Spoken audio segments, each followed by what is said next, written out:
At first glance, Touhou Mystia Izakaya looks just like another simple cozy cooking game. But don't let the charming pixel art fool you. Underneath is a management sim that's surprisingly deep and complex. It could either become your next 100-hour obsession or a quiet source of frustration. This game is praised for its depth and world packed with memorable characters. But before you spend your time and money, I'm going to break down how cozy the game actually is to help you decide if this beloved fan game is right for you. And you'll definitely want to stick around for the last point in this video. It's something that most reviews gloss over, and it's the #1 reason new players feel like they're missing out on half the experience. Alright, first up, let's talk about the game's bread and butter, the core gameplay. Everything in Mystia Izakaya is built around a strict day and night cycle. During the day, you've got a limited amount of time to get ready for the evening rush in the izakaya.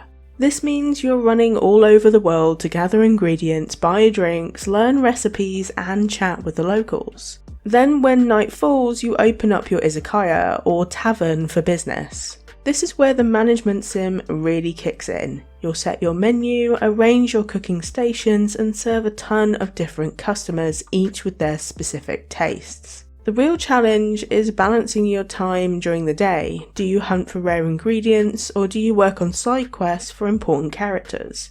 Every day is a new puzzle of figuring out the most efficient route to progressing in the game.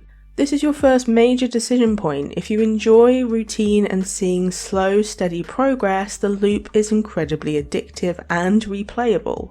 Watching your profits and ingredient piles grow each night is super satisfying.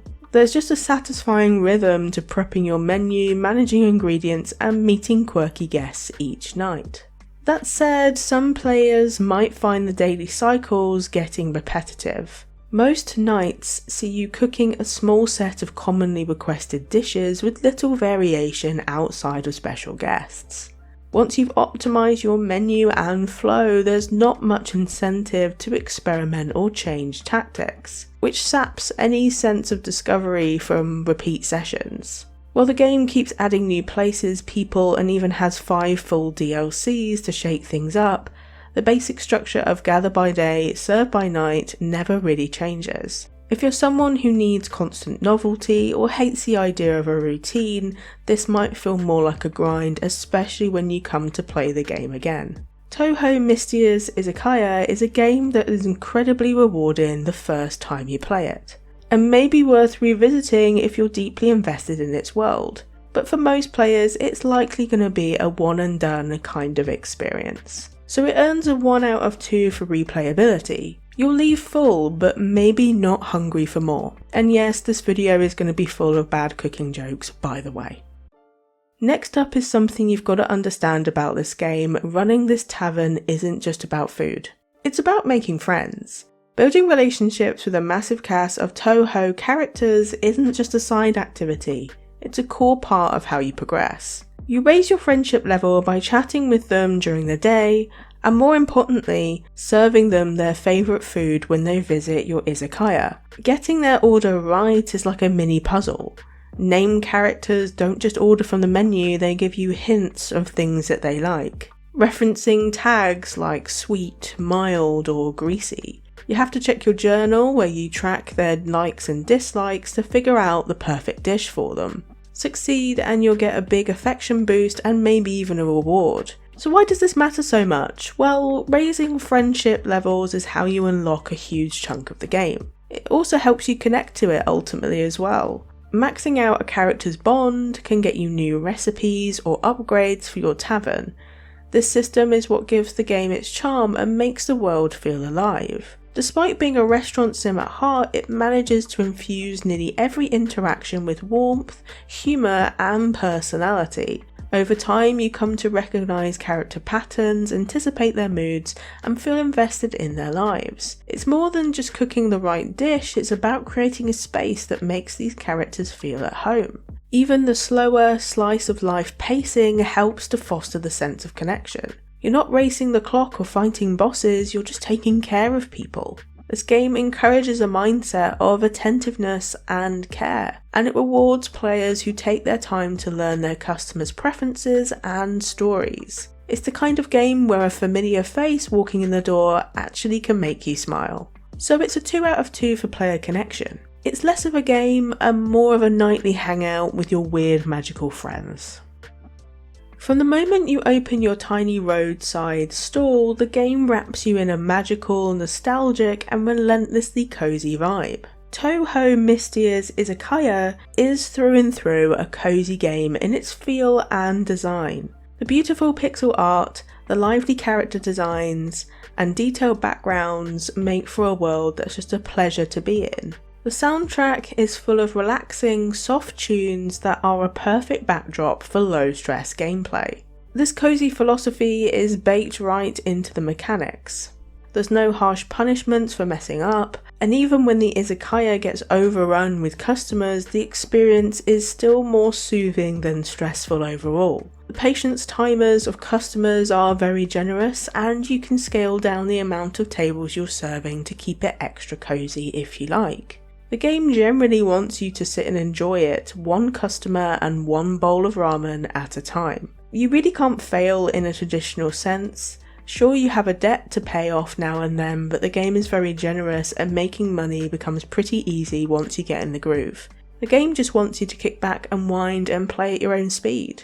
For a lot of people, this is the game's best and coziest feature. However, if you're a player who needs an intense challenge and the adrenaline and risk of failure, this game might feel a bit too simple or maybe even boring at times. But the game's laid-back nature isn't a flaw, it's the entire point of the game. You just have to decide if it's something that you're looking for. So it's a 2 out of 2 for atmosphere. There's no rush, no stress, just you, a grill and a bunch of quirky customers craving snacks.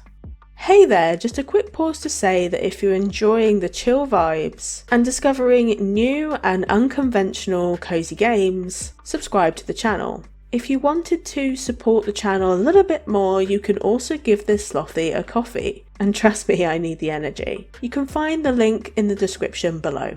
And now, back to the video. Now, just because it feels cozy and looks cozy, don't mistake that for being a shallow game. There's a surprising amount of player control and strategy involved. You have a real say over your business, you decide what ingredients to get and what recipes to put on a menu, which helpers to hire and how you want to reinvest your money. But underneath is a deep layer of strategy. You can't just cook whatever you want, you need to plan your menu to attract certain customers. You also need to pay attention to the little rhythm mini games that pop up while cooking to give yourself powerful buffs for a busy night. You have to manage your limited cooking stations, especially early on, and early on you kind of feel like a scrappy little grill master shaping your own path, deciding which upgrades to chase and how to build your reputation. But as the game progresses, it quietly funnels you into a more rigid routine of optimization over exploration. More advanced strategies like focusing on one recipe you can customize to satisfy almost anyone shows the level of optimization that goes way beyond a simple cooking game. But that does narrow the freedom to experiment and turns it into a pressure to perform. This game is for players who love to optimize. You can absolutely play casually and have a great time, but if you want to make the most out of it, you need to play strategically. That's not inherently a bad thing, the structured pacing supports the cozy, relaxed vibe, but it does limit your ability to express agency as a player, and you can't really build your izakaya the way you want to. So all in all, Touhou Mystia Izakaya is a game that gives you room to play, but not always room to decide. So it's a 1 out of 2 for sense of agency. Sure, you can pick what to cook, as long as it's exactly what everyone demands.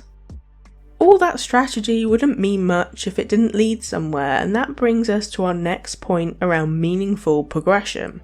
The progression in Touhou Mystia Izakaya is steady and always feels rewarding. Every night you play, you feel like you've accomplished something, whether it's unlocking a new area or learning a new recipe, or finally expanding your cart to serve more people. Each in-game night pushes you just enough, a few more customers, a new dish that you've unlocked, or maybe a side character dropping by with a surprise request. There's a constant trickle of rewards and milestones that make every little effort feel like it matters. Narrative progression is equally rewarding. The character arcs unfold gradually but consistently, rewarding your attention and presence with heartfelt moments of connection. It feels like you're not just leveling up your kitchen, you're leveling up your place in this odd little community. Every small choice you make feeds into this larger sense of building something truly of your own, and it's what keeps you coming back night after night. So it's a 2 out of 2 for meaningful progression. It's the only game where unlocking a tofu recipe feels like personal growth. And finally, we've reached one of the most important points before we score the game overall. Touhou Mystia Izakaya is first and foremost a fan game. To be perfectly clear, you need zero prior knowledge of the Touhou project to play and enjoy this game. The developers did a fantastic job of making it self-contained. The story is easy to follow, and the in-game journal gives you a summary of every character you've met. I played this game as a newbie myself and I got on completely fine. But I get the feeling that the experience would be so much richer and more meaningful if you are a Touhou fan. Again, Sokyo is a world with decades of lore, and these characters have long, complicated histories with each other. For a newcomer, you're serving food to some quirky characters, but for a fan, you're serving food to perhaps some of your most favourite characters. I guess this is the open secret of Touhou Mystia Izakaya. It works perfectly as a standalone cozy management sim, but it was made as a love letter to a specific universe, and you can feel that passion in every pixel. If you have no interest in that universe, you will be just fine with this game, but you might not feel the game's intended emotional impact. So what's the final verdict? Should you play Touhou Mystia Izakaya as a cozy game? Well, it scores an 8 out of 10 overall, putting it in our certified cozy category.